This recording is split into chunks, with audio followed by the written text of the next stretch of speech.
Terpesona catering keempat.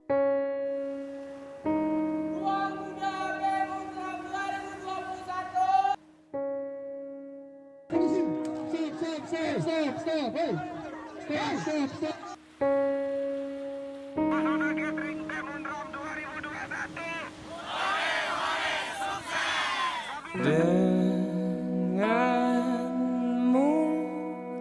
tenang, tak terfikir dunia ini.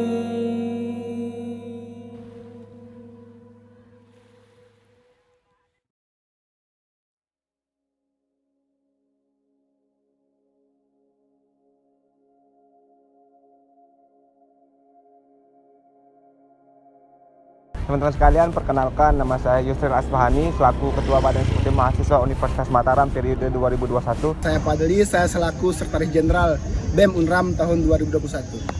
Perkenalkan, saya Dian Nurtisari, teman-teman bisa panggil saya Dian ya. Di sini di Kabinet Terpesona, saya sebagai Wakil Sekjen dari BEM Unram 2021. We found our place on the branch of an old gum tree.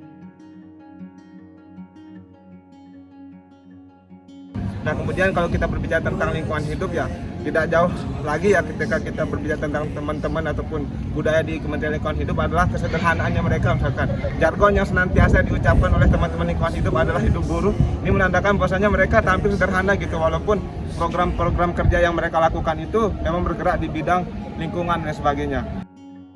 Di teman-teman kreativitas mahasiswa identik dengan program kerja yang sangat luar biasa, tentu mengandalkan orang-orang yang memang bergerak di bidang event. Jadi kesulitan mereka teruji ketika adanya program kerja yang memang sangat-sangat besar yang ada di BEM Unram, terutama di kegiatan Masfest sama kegiatan di NBMCC yang terakhir kemarin.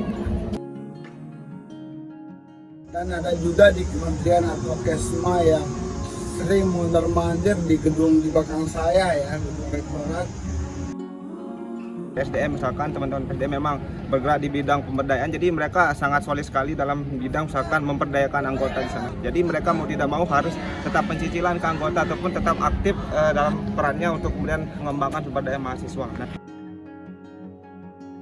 Dan juga ada juga kementerian yang bersifat internal maupun eksternal kampus yang memang berada di persimpangan jalan, berada juga di tempat-tempat tertentu, dan bahkan semua lini-lini di BEM Unram akan dikuasai secara bersama. Saya, misalkan teman-teman Medcom ya, mungkin di sini di depan saya adalah anak-anak Medcom yang sudah merekam hari ini. Dan tentu misalkan teman-teman sekretaris kabinet yang memang bergerak di bidang administrasi kesekretariatan yang memang mereka mengurus segala bentuk surat menyurat. Nah, kemudian di teman-teman keuangan yang sibuk dengan keuangannya gitu, sibuk LPJ, Direktorat dan sebagainya. Tentu. Nah, kemudian di Kemenkoan Kemahasiswaan yang memang dikenal dengan kesulitan dari ketiga kementeriannya, entah itu di Advokesma, Sinergi Mahasiswa, dan Kajian Strategis. Ya, tiga kementerian ini saya rasa yang paling solid di Kementerian, karena memang satu kegiatan mereka itu pasti melibatkan tiga kementerian. Jarang sekali mereka mengadakan kegiatan antar satu kementerian saja. Mereka selalu mengadakan kegiatan itu sekaligus tiga kementerian. Dan bahkan mereka akan diuji ketika berhadapan langsung dengan rektorat, ya naik turun rektorat menjadi makanan sehari-harinya mereka, dan aksi di rektorat sebagai bentuk pengawalannya terhadap bagaimana keberlangsungan ataupun kesejahteraan mahasiswa Universitas Mataram, entah itu pengawalan kebijakan UKT, kuota ataupun masalah-masalah mahasiswa itu dihadapi langsung oleh teman-teman dari kemahasiswaan. Untuk saya ya, yang saya lebih fokus itu kepada teman-teman di pemberdayaan perempuan dan sosial politik. Kenapa? Karena saya ya dari tahun sebelumnya pun lebih concern ke sana. Karena dua kementerian ini adalah dua kementerian yang saling beririsan, di mana kasus-kasus tentang perempuan itu bagi saya cukup menarik, sehingga saya bukan pilih kasih ya, tapi memang saya suka sekali gitu ya untuk lebih dalam membahas tentang masalah perempuan dan yang dikaitkan dengan sosial politik. teman-teman kelembagaan dan funsionaris punya budaya memang agak sedikit berbeda dari teman-teman yang lainnya. Jika yang lain itu tampil di depan, akan tetapi mereka rela untuk kemudian tidak terlihat, akan tetapi mereka tampil di belakang sebagai supporting system dari semua kementerian yang ada di BEM Unram.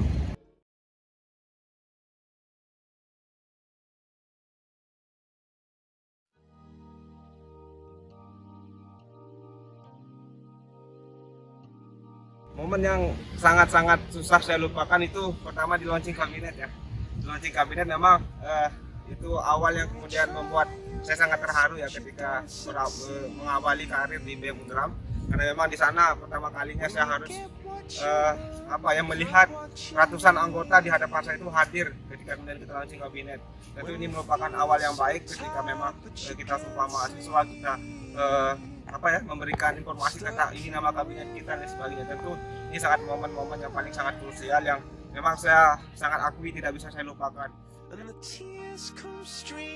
Bahkan sampai yang paling berkesan gitu ya, kita ketika aksi gitu ya, sampai di akhir keputusan kita masih terus melaksanakan aksi gitu.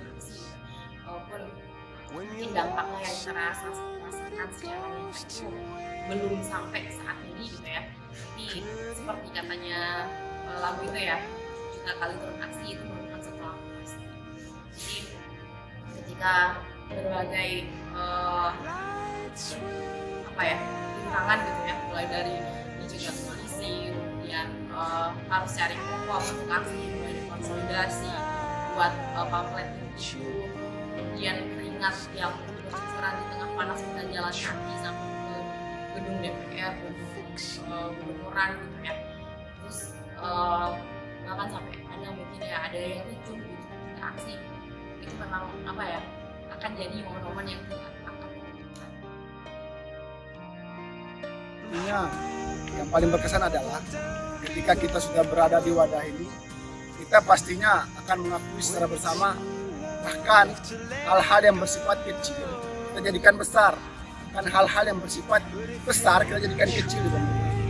Jadi kita berkaca dari kondisi-kondisi kita ya, ketika kita memulai aksi gerakan-gerakan di kampus yang berawal dari 2019, 2020, 2021 dan tahun ini, teman-teman kita sudah sampaikan ya, kesan adalah ketika kita aksi massa di kampus bahkan di luar kampus, itu yang paling berkesan. Dan yang kedua yang paling berkesan adalah ketika kita sudah terjun di masyarakat, itu kampung kreasi yang memang 3 bulan lebih ya dilakukan, itu yang sangat-sangat berkesan juga ketika kita berada di tengah-tengah masyarakat dan kita juga bisa melebur dengan seluruh masyarakat di desa Pampang.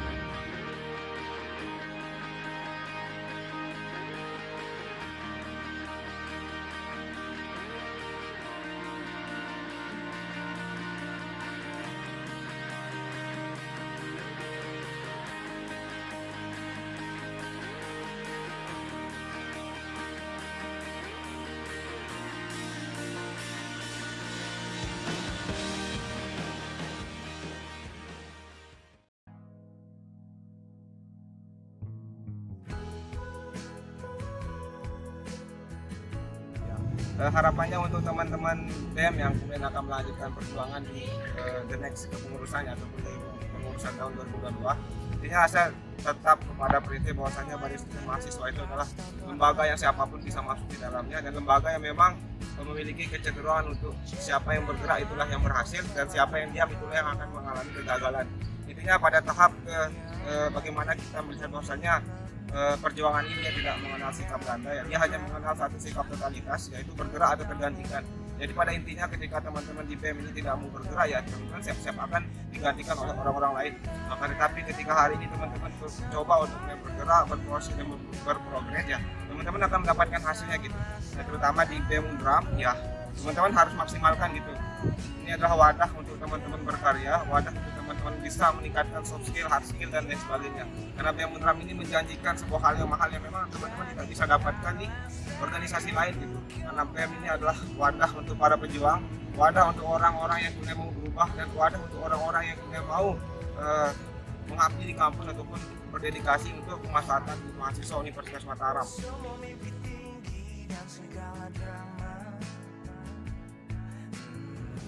Untuk BEM kedepannya, sebenarnya BEM ataupun kita mahasiswa, kita pemimpin ya, Kita jangan sampai menganggap diri kita pemimpin adalah raja.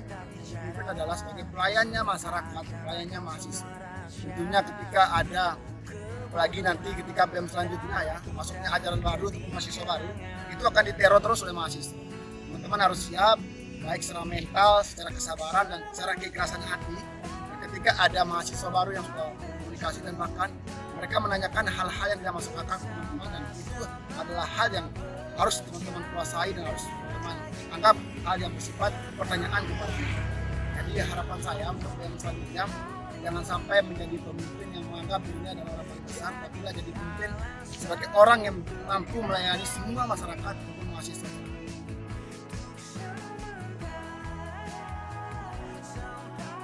Pesan dan harapan ya, tentu harapan terbesar gitu ya untuk di kepengurusan berikutnya. Kami ingin gitu ya, kita tidak ingin ada kepengurusan yang mundur, tentu kami ingin ada kepengurusan yang lebih maju. Kami ingin BEM Unram tahun 2022 nantinya itu adalah kepengurusan yang lebih baik, jauh lebih baik.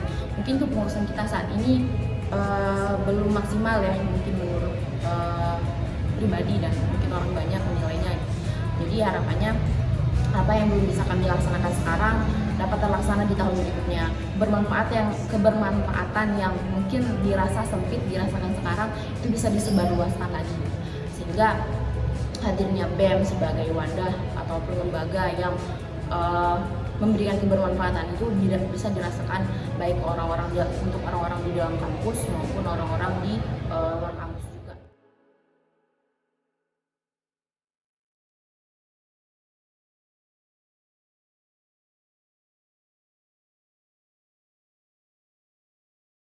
Kakak punya suatu hal yang diawali dengan kata maaf dan terima kasih kepada teman-teman dari kabinet. Yang terakhir ya kepada teman-teman yang ada di BEM Unram yang selama 1 tahun kepengurusan ini telah membersamai perjuangan saya, karena memang sejatinya teman sekalian, teman-teman tidak berjuang atas saya pribadi, teman-teman tidak berjuang atas nama BEM Unram, teman-teman tidak berjuang atas nama Universitas Mataram, akan tetapi teman-teman berjuang atas nama teman-teman sendiri. Teman-teman sendirilah yang akan kemudian tahu saya telah melakukan apa dan saya telah memberikan apa. Dan satu pesan terakhir, jangan tanyakan apa yang organisasi ini berikan kepada teman-teman, tapi pertanyakan apa yang teman-teman bisa berikan ke BEM, ke Unram, dan ke masyarakat secara luas. Memang selama ini mungkin saya selaku sekjen, mungkin selama saya berbicara, saya ngomong buat teman-teman, ada kata yang bersifat menyakiti hati teman-teman, ada kata yang bersifat menyakiti batin teman-teman, itu mungkin datangnya dari saya pribadi ya. Itu salah satu bentuk kesalahan saya mungkin selama ini menjadi sekjen, dan permohonan maaf saya kepada teman-teman semua, dan terima kasih saya kepada teman-teman semua. Saya berterima kasih kepada teman-teman karena waktu keringatnya teman-teman dan bahkan jam kuliahnya teman-teman itu diambil oleh teman-teman. Khususnya kemarin ada teman-teman yang berada di Kementerian Sosmas ataupun di Atokesma ya. Dia bekerja di salah satu kantor ataupun dia mengabdi di salah satu kantor, tapi dia mampu bekerja juga di BEM Unram, menjelaskan hati di BEM Unram. Dan saya pribadi mengucapkan banyak terima kasih kepada kawan saya yang saya sebutkan namanya. Jadi itulah bentuk keikhlasan seseorang ketika mengabdi di BEM ataupun mengabdi sebagai mencari dari dirinya ataupun secara ekonominya itu bisa bekerja di kampus kita. Terima kasih banyak kepada teman-teman penggawa kabinet terpesona yang sudah memberikan kontribusinya di kabinet ini, walaupun dengan kenyataan kita tidak bergaji, kita tidak berimbalan apapun, tapi teman-teman memberikan kontribusi terbaik. Kemudian terima kasih juga ya saya sampaikan kepada teman-teman BPH gitu ya. Di kesempatan ini saya juga sampaikan juga terima kasih banyak untuk teman-teman BPH kabinet terpesona sudah memberikan kesempatan bagi saya, mempercayai saya ya untuk menjadi wakil sekjen yang ini mungkin kali pertamanya gitu di program ada wakil sekjen.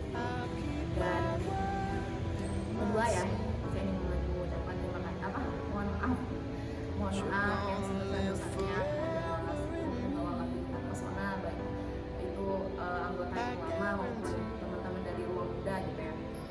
Mungkin kehadiran saya selama ini tidak terlalu dirasakan kebermanfaatannya, kemudian saya belum menjalankan tugas-tugas saya secara maksimal ya, karena mungkin bagian tersulit dalam dalam diri saya selama di kabinet ini adalah yang menjalankan kewajiban sebagai wakil sekjen gitu.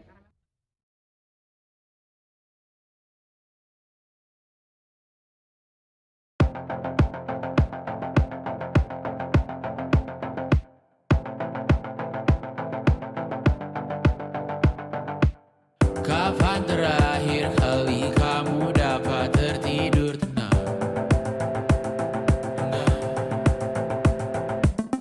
Tak perlu